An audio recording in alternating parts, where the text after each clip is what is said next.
Hey everyone, welcome back. Ethan Harper had always been a planner. As a landscape architect, he designed parks and gardens that blended seamlessly into nature, spaces where others found joy and tranquility. His professional life was a reflection of the order he sought in his personal life.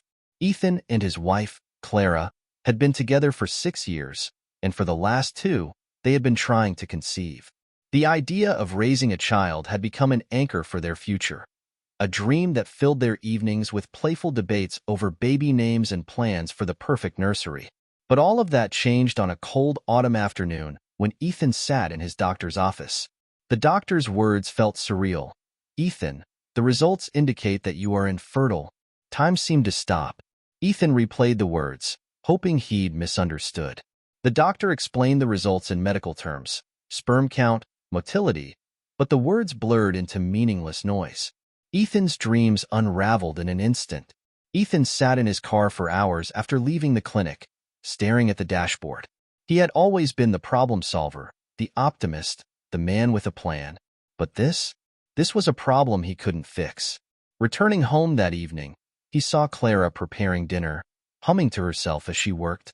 Her joy was palpable, but it felt like a mockery of the despair Ethan carried. Instead of telling her, he said he wasn't feeling well and retreated to their bedroom, his mind spinning with uncertainty. The following days were torturous for Ethan. He lived with a crushing secret, unsure how to tell Clara that their dreams of parenthood were impossible, at least with him. Every mention of the future, every innocent question about baby clothes, felt like a dagger. Ethan buried himself in work, hoping the distraction would dull his pain, but the opposite happened. The weight of unspoken words grew heavier.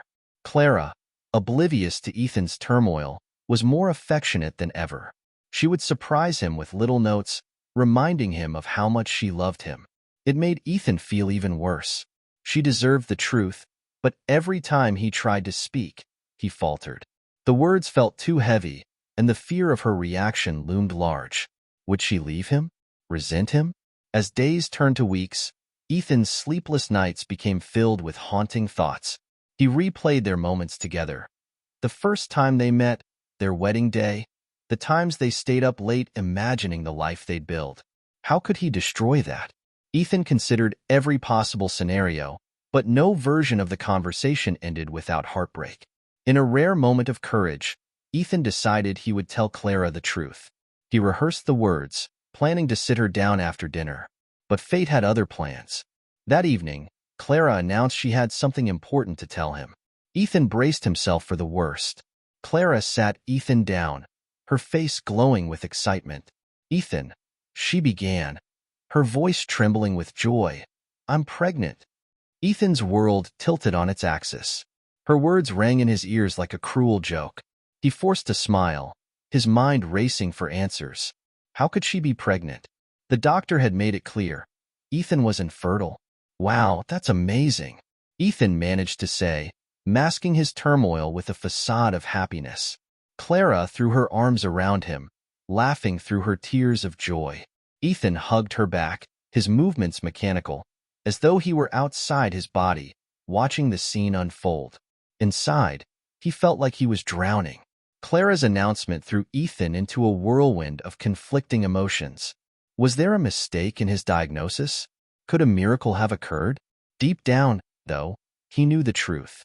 Clara's happiness made it impossible to confront her in that moment.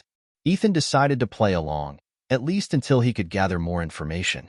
That night, as Clara slept soundly beside him, Ethan lay awake, staring at the ceiling. Questions plagued him. Who was the father? How long had this betrayal been happening? And most painfully, how had he missed the signs? The life he thought he knew was slipping away, replaced by an unfamiliar and cruel reality. Ethan scheduled a second fertility test the next day, clinging to a sliver of hope that the first test had been wrong. But the results confirmed what he already knew. He was infertile. The finality of the diagnosis left no room for doubt, only heartbreak. Determined to uncover the truth, Ethan began observing Clara more closely. Clara's behavior, which once seemed endearing, now appeared suspicious. She frequently checked her phone, quickly hiding the screen when Ethan entered the room. She had started spending more time away from home, claiming she needed to run errands or meet friends. Ethan noticed these trips often coincided with visits from their charming neighbor, Nathan. Nathan was a freelance artist who lived 2 houses down. He was charismatic, with a dazzling smile that made him popular in the neighborhood. Clara had mentioned him in passing before, but Ethan had never thought much of it until now. Watching Clara's face light up whenever Nathan's name came up sent a chill through Ethan. Ethan's growing paranoia led him to investigate further. He began checking Clara's phone and laptop when she wasn't around. At first, he found nothing suspicious, but the feeling that something was off lingered. His instincts told him there was more to the story, and he was determined to find it. Ethan's search for answers came to a head one fateful night. Clara had fallen asleep early, exhausted after a long day of planning for the baby's arrival. Ethan saw his opportunity. Her laptop, usually guarded and always close by, was left on the living room table. His hands trembled as he opened it, half expecting to find nothing. To his surprise, there was no password protecting the device, and within moments, Ethan uncovered a second email account. His heart sank as he clicked through the inbox. What started as casual exchanges quickly escalated to intimate, confessional messages. They were between Clara and Nathan.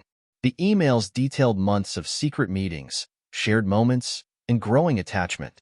Clara expressed her love for Nathan, and in one email, she confessed the pregnancy to him. Ethan's eyes scanned Nathan's response, and anger surged through him. Nathan wasn't celebrating the news. He was furious.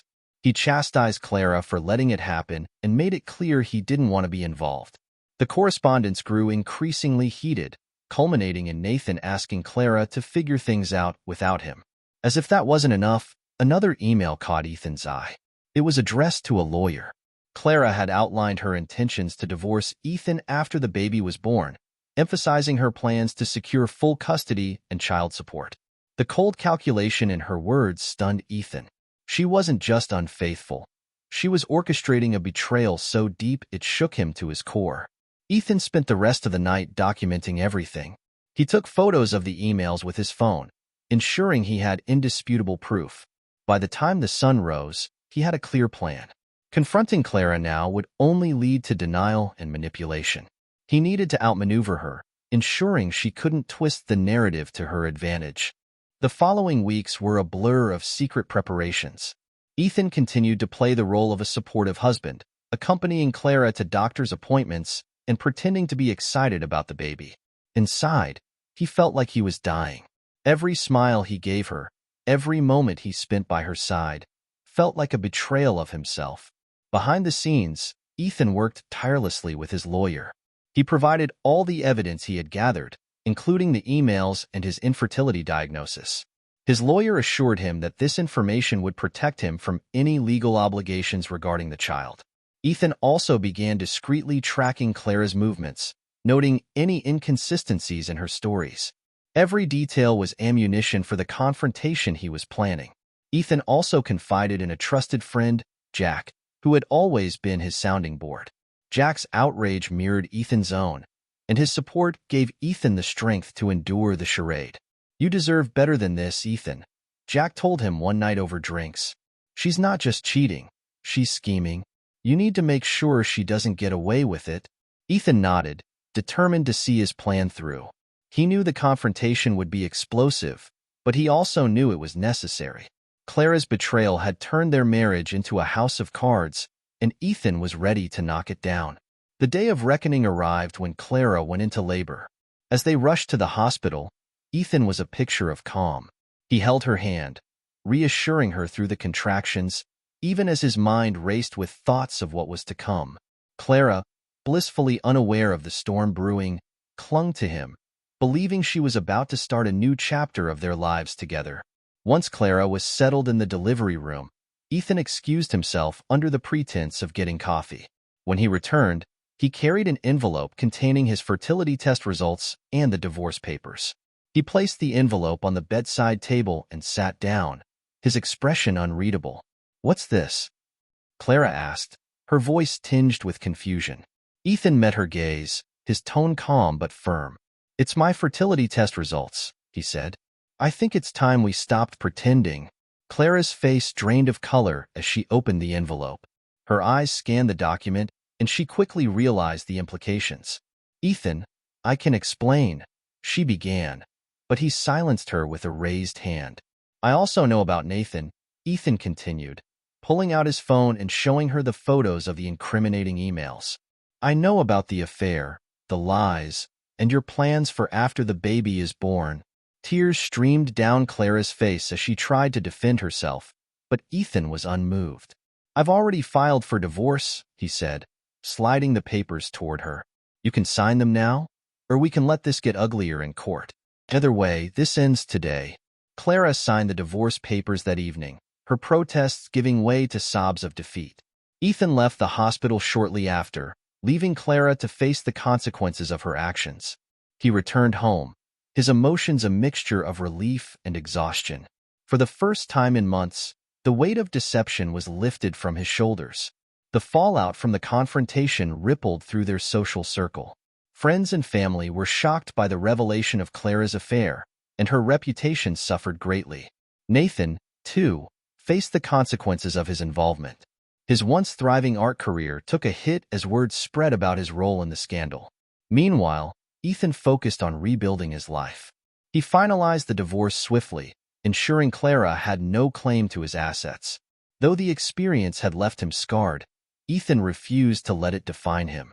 He was determined to rise above the betrayal and create a new life for himself. Ethan threw himself into self-improvement. He began therapy to process his grief and anger, discovering strength he didn't know he had. He also reconnected with old hobbies, spending hours hiking and photographing landscapes. These moments of solitude allowed him to rediscover who he was outside of his marriage. Ethan also rekindled friendships that had fallen by the wayside during his relationship with Clara. His friends were eager to support him, and their presence reminded him that he wasn't alone. Over time, Ethan began to see the betrayal as a catalyst for growth rather than an ending. Years later, Ethan stood in his flourishing garden, a testament to his resilience. The pain of Clara's betrayal had faded, replaced by a profound sense of peace. Though his life had taken an unexpected turn, Ethan was grateful for the lessons he had learned. He had found strength in himself and joy in the simple pleasures of life. For the first time in years, Ethan looked to the future with hope, ready to embrace whatever came next.